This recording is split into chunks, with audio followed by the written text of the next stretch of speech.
ऐसा कांड जिसने खुलते ही लोगों को झकझोर कर रख दिया कि इतने दिनों से लगातार बिहार में ऐसा हो रहा था, मुजफ्फरपुर में ऐसा हो रहा था, ये जानते हुए कि इससे पहले भी ऐसे मामले सामने आ चुके थे, लेकिन फिर भी इतनी हीला हवाली बढ़ती गई। चर्चा करने के लिए मेरे साथ निर्मला सावंत प्रभावलकर, इस वक्त पूर्व सदस्य नेशनल कमीशन फॉर वुमेन, मेरे साथ इस वक्त जुड़ गई हैं। निर्मला जी, बहुत स्वागत है आपका इंडिया न्यूज में। सबसे पहला सवाल आपसे, आपकी प्रतिक्रिया जानना चाहता हूं कि इस सब खुलासे के बाद आखिर क्या आपको लग रहा है, हुआ क्या है? मुझे ये लगता है कि ये सब आपकी चैनल के द्वारा जो प्रतिक्रिया मैंने सुनी, और वो जो लड़की है, जो कंप्लेनेंट है, वो लगातार पुलिस स्टेशन को बताते रही, लेकिन किसी पुलिस स्टेशन को इतनी सेंसिटिविटी नहीं रही कि इस लड़की के इसका कॉग्नाइजेंस ले ले। और बहुत कोशिश के बाद बहुत ही हल्ला हो गया, वो सब फर्जीवाड़ा था। वो जब पता चला तब जाके ये कार्रवाई 2 साल के बाद हो गई है। इससे मुझे ऐसा लगता है कि कोई भी इस तरह का फर्जीवाड़ा, कोई भी इस तरह का जो शर्मनाक और लड़कियों को बंदसार बना के उनके साथ यौवन शोषण करके, रेप करके, उनको मार पीट करके जिस तरह से उनकी प्रताड़ना होती है, तो रोंगटे खड़े होते हैं हमारे शरीर पे, और कोई भी संवेदनशील इंसान ये बर्दाश्त नहीं कर पाता। मुझे ये लगता है कि ये जो लोग, ये जो अक्यूज्ड है, उन्होंने इसलिए किया होगा कि उनको पुलिस ऑफिसर्स के बारे में कोई साथ नहीं होगा। पुलिस ऑफिसर्स की बारे में एक खौफ होता है कि हमारा कानून कुछ नहीं बिगाड़ेंगे और हम लोग हमारे पैसे के बलबूते के ऊपर, दहशत के ऊपर कुछ भी कर पाएंगे। लड़कियां कोई क्या चीज है, पाव की जुत्ती है, इस तरह से जो मानसिकता है, वो मानसिकता के वजह से 2 साल इस तरह से लड़कियों का यौन शोषण होता रहा, वो प्रताड़ित होते रही, और तब जाके अब कहाँ FIR दर्ज हो गया।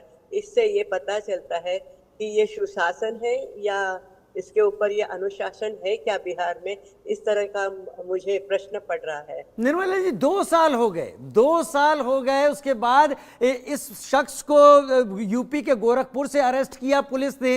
अब तक तो जो रिलेटेड एविडेंसेस होंगे वो तो गायब हो चुके होंगे, कोर्ट में प्रूफ कर पाएगी पुलिस क्या? डेफिनेटली एज अ लॉयर, या तो मैंने जो जितने भी केसेस नेशनल कमीशन विमेन के अंडर हैंडल किए हैं, अगर पुलिस इतनी पावरफुल होती है कि अगर उनको चाहे तो वो कुछ भी कर सकते हैं। अगर ये केस में सच्चाई है, मैंने खुद वीडियोस देखा जिस तरह से लड़कियों को पकड़ पकड़ के बंधक बना के, जिस हीनता से उनको मार रहे थे, मुझे खुद मेरे आंख में पानी आ गया वो सब देख के, रोंगटे खड़े हो गए। तो ये एविडेंस काफी है, क्योंकि ये जो एविडेंस है वो पूरी तरह मामला है, उसको रफा दफा नहीं कर सकते हैं। उनके ऊपर कार्रवाई होगी, जरूर उनको पनिशमेंट होगी, शिक्षा होगी, भारी से भारी शिक्षा होगी। इस तरह के सबूत है, क्योंकि आजकल इलेक्ट्रॉनिक मीडिया का जमाना है, और इलेक्ट्रॉनिक मीडिया जो वीडियो है वो काफी है। इसके ऊपर पुलिस इंक्वायरी कर सकती है, इन्वेस्टिगेट कर सकती है। आरोपी को सिर्फ पकड़ के जेल में बंधक बनाना ये नहीं है, आरोपी को जल्दी से जल्दी स्पीडी ट्रायल बोलते हैं हम लोग, हमने फास्ट ट्रैक कोर्ट भी निकाले हैं। फास्ट ट्रैक कोर्ट इसलिए है कि जो पुरावा है, जो प्रूफ है, वो खत्म न हो जाए, वो टार्निश न हो जाए, वो आउट ऑफ डेट नहीं होना चाहिए। या तो कल बोलेंगे वीडियो खराब हो गया है, वीडियो दिख नहीं रहा है, फाइल खराब हो गई है, इस तरह का कोई भी एक्सक्यूज पुलिस न दे पाए। इसलिए फास्ट ट्रैक कोर्ट इस्टेब्लिश हो गए इंडिया में, और उसके जल्द से जल्द इसके ऊपर कार्रवाई होनी चाहिए। और ना कार्रवाई नहीं तो उनको, आरोपी को पनिशमेंट भी होनी चाहिए, शिक्षा भी होनी चाहिए। शिक्षा भी उसे एक लेसन मिलना चाहिए सब लोगों को। लेकिन जहां 2 साल अरेस्ट करने में लग गए, आपकी बात मेरे दिमाग में समझ में आ रही है, वहां पर प्रोसिक्यूशन क्या कर पाएगा आगे? मेरे सवाल आपके पास और भी होंगे, बनी रही आप हमारे साथ निर्मला जी, क्योंकि बिहार के मुजफ्फरपुर कांड में पुलिस ने इस मुख्य आरोपी तिलक सिंह को गिरफ्तार तो कर लिया है, और आरोपी तिलक सिंह से पूछताछ भी जारी है। तिलक सिंह पर 100 लड़कियों के साथ यौन शोषण के आरोप हैं। इस पूरे मामले में हमारे सहयोगी ने एसपी सिटी अवधेश दीक्षित से बातचीत की है। हमारे साथ हैं मुजफ्फरपुर के सिटी एसपी अवधेश दीक्षित हैं। सर, जिस तरह से मुजफ्फरपुर एक बार फिर से चर्चाओं में रहा, जिस तरह से कई लड़कियों के साथ जो है नौकरी के नाम पर जो इनका यौन शोषण किया गया, उसको लेकर गिरफ्तारी भी हो चुकी है। क्या कुछ हुआ सर, बताएं।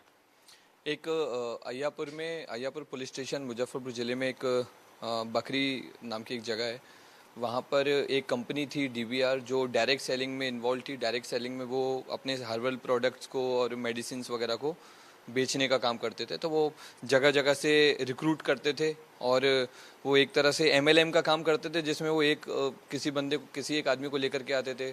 उसको बोलते थे कि आप 10 लोगों को और जोड़ो, 20 लोगों को और जोड़ो और उसमें आपको कमीशन दिया जाएगा, पैसा दिया जाएगा। फिर उनसे वो अपना प्रोडक्ट बिचवाते थे। उसी क्रम में इन्होंने बहुत सारे लड़के लड़कियों को यहाँ पर अय्यापुर में बकरी स्थित अपनी ब्रांच में नौकरी दी हुई थी। उसी में से एक लड़की के द्वारा 2 जून को कोर्ट कंप्लेन के माध्यम से FIR दर्ज कराया, जिसमें एक एक्यूज पे उन्होंने आरोप लगाया कि उसके द्वारा शारीरिक शोषण किया गया है और मारपीट और प्रताड़ना की गई है। तो हम लोगों ने FIR दर्ज किया है और हम लोगों ने उस लड़के की जिसका नाम तिलक है उसकी हम लोगों ने गिरफ्तारी की है और हम लोग इसमें बाकी सारे बिंदुओं पे अभी जांच कर रहे हैं। सर, क्या इस पूरे मामले का मास्टरमाइंड तिलक सिंह है क्या, या फिर कोई और भी है मास्टरमाइंड? देखिए, इसमें मैटर कुछ और है। ये क्योंकि ये जो लड़की है वो भी उसी में काम करती थी, वो लड़का भी काम करता था। दोनों 1.5-2 साल से एक दूसरे के साथ में रिलेशन में थे और अभी तक के अनुसंधान में ये चीज़ सामने आई है कि दोनों शादी भी करना चाहते थे, लेकिन कहीं भी यौन शोषण वाली बात अभी तक के अनुसंधान में नहीं आई है। और दूसरी चीज़ है कि सेम कंपनी के ऊपर हम लोगों ने पिछले साल भी अय्यापुर थाने ने रेड किया था। रेड में हम लोगों ने 7 लोगों को जेल भेजा था। तब भी कहीं भी यौन शोषण वाली बात तो या फिर किसी महिला के साथ, किसी युवती के साथ में शारीरिक शोषण हो, उस तरह की बात तभी भी सामने नहीं आई। हम लोग पिछले 1 साल से लगातार 3-4 और कंपनीज पे रेड कर चुके हैं, बट कहीं भी हमें अभी तक इस तरह का शारीरिक शोषण करना या फिर ह्यूमन ट्रैफिकिंग, मानव तस्करी, उस तरह का कोई एंगल अभी तक। मारपीट करते का वीडियो एक वायरल हो रहा है जिसमें बेल्ट से मारा जा रहा हाँ, मारपीट करने का एक वीडियो है। तो ये वीडियो बेसिकली जो इस कंपनी में जो इस हायरार्की में सीनियर लोग जो होते थे, वो लोग जो उनके जूनियर्स होते थे, जो सबऑर्डिनेट्स होते थे, जो अच्छे से परफॉर्म नहीं करते थे, उनको ये लोग मारते पीटते थे। वो गलत है और उसी के लिए हम लोगों ने उसकी जांच भी की है और उसमें जितने भी लोग उस वीडियो में हम लोगों को दिख रहे हैं, हम डेफिनेटली उन लोगों की अरेस्टिंग करेंगे, सत्यापन करेंगे। है। यूपी के से कहा जा रहा है कि गोरखपुर से गिरफ्तारी हुई है। हाँ, इसकी कल हम लोगों ने गोरखपुर से इसकी गिरफ्तारी की है और इसका जो कंपनी का जो MD है वो भी पुराने केस में भी उसको हम लोगों ने एक्यूज बनाया था और उसमें हम लोग चार्जशीट भी कर चुके हैं। नए केस में भी उसका नाम है, उसकी भी हम लोग जल्दी से गिरफ्तारी करेंगे। सर, एक आखिरी सवाल है कि इसमें आगे पुलिस क्या कर रही है?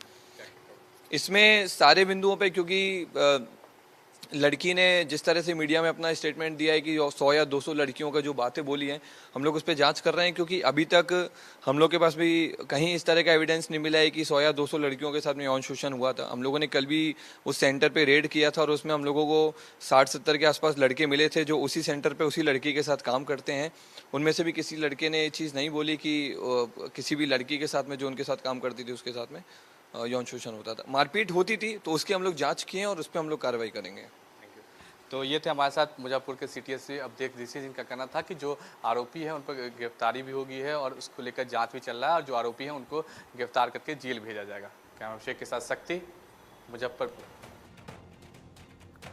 तो SP सिटी मुजफ्फरपुर से हमारे संवाददाता शक्ति बात कर रहे थे। निर्मला जी मेरे साथ इस वक्त लगातार जुड़ी हुई हैं।